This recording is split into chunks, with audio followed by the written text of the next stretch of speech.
Good morning, students. This is the next video. Uh, like in the previous video, we have studied about the chemical reactions of alcohols and phenols, where we were emphasizing on the reactions involving the cleavage of OH bond, right?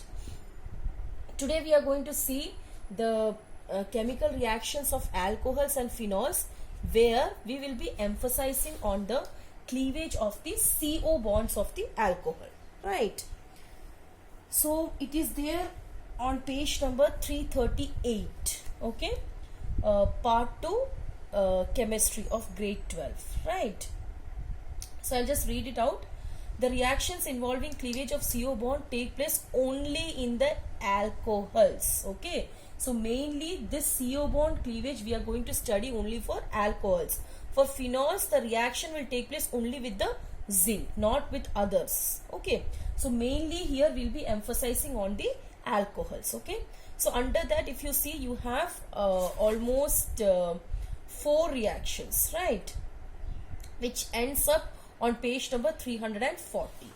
So we'll start with the first reaction. So here we'll be emphasizing on the cleavage of the CO bonds, okay? So the first reaction is reaction with the halogen halides, okay? Reaction with halogen halide, okay? So hope you remember what was halogen halide. So what was the halide? Halide was the halogen halide. Halogen was what? Halogen was the group number 17, right? Halogen was the it is reaction with hydrogen halides, right? Sorry, it is reaction with the hydrogen halide, okay? Because halide and halogens are actually same, okay? I just wrote it twice. So it is reaction with hydrogen halides. So hydrogen, you all know, halide are the halogen groups. So the elements which belong to group number 17, like chlorine, bromine, iodine, all those things, okay? This you very well know. So here what happens, when an alcohol, okay, when an alcohol reacts with a hydrogen halide, okay? You remember that halides we were representing by X, okay? And this is hydrogen halide. So whenever we react a alcohol with a hydrogen halide, what happens actually, this R and X will react together and it will form RX, remaining will be water. It means what? What is this? This is an alkyl halide.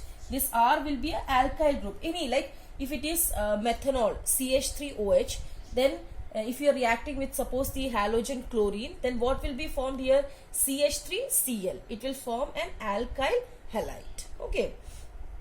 So actually in this reaction, the main thing is about the Lucas test. It's very, very important. Lucas test. Okay. So Lucas test, actually there is a reagent called as the Lucas reagent. In this Lucas test, we are using the reagent called as the Lucas reagent. Okay. This Lucas reagent is nothing but it is the combination of concentrated hydrochloric acid and zinc chloride. Okay, so what is Lucas reagent? It is nothing but concentrated hydrochloric acid plus zinc chloride, ZnCl2. Okay, so what we are doing, we actually make the alcohols to react with the Lucas reagent. Okay, just read from the book. The difference in reactivity of 3 classes of alcohols with HCl distinguish them from one another. Alcohols are soluble in Lucas reagent, while their halides are immiscible and produce turbidity in solution. In case of tertiary alcohols, turbidity is produced immediately as they form the halides easily. Primary alcohols do not produce turbidity at room temperature. Okay, now you listen carefully. Why are we talking here about the Lucas test or the Lucas reagent? This, by using this Lucas test, okay, with the help of this Lucas test, you can differentiate among the primary alcohol, okay, primary alcohol, secondary alcohol and tertiary alcohol.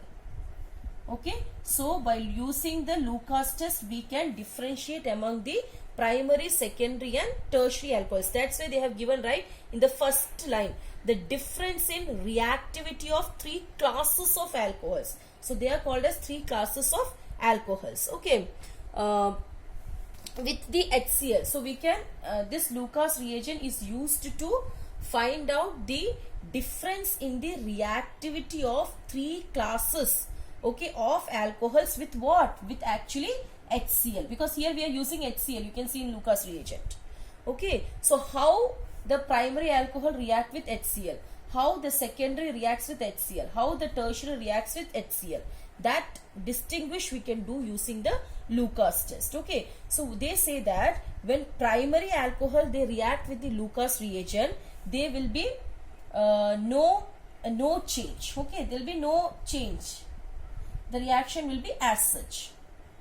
That is, alkyl halides will be like here, suppose I am taking primary alcohol, the same reaction. Okay, suppose here I am taking primary alcohol and HCl, here which halogen we are using? Chlorine, because we are going to see the reaction of different classes of alcohols with HCl. So here we are going to take HCl.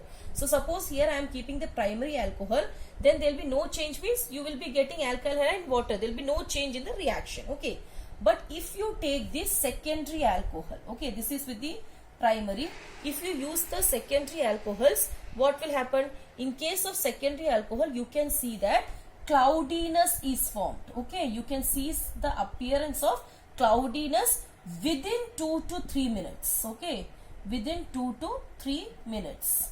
So you can see the formation of cloudiness within 2 to 3 minutes. Okay, now if you are using tertiary alcohol, you can see cloudiness immediately. Okay, immediate cloudiness. So based on the appearance of all these things, you can say, you can find out that which type or which class of alcohol you are using. Okay, so that was about the Lucas test. So by using the Lucas test, we can find out the difference between the reactivity of three classes of alcohols with HCl. If you are using the primary alcohol, you can see no change. If you are using the secondary alcohol, you can see the cloudiness is forming after 2 to 3 minutes. Okay, but if you are using the tertiary alcohol, you can see immediate cloudiness. Okay, so this Lucas reagent is used to find out the difference in the reactivity of the three classes of alcohol with the HCl. And for 1 marks, you keep it in the mind, what is Lucas reagent? It is nothing but concentrated HCl and ZnCl2. Okay, now we'll talk about the second reaction. The second reaction is nothing but reaction with phosphorus trihalides. Okay, so it is reaction with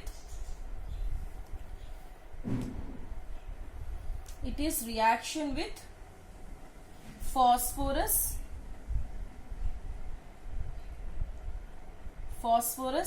trihalide.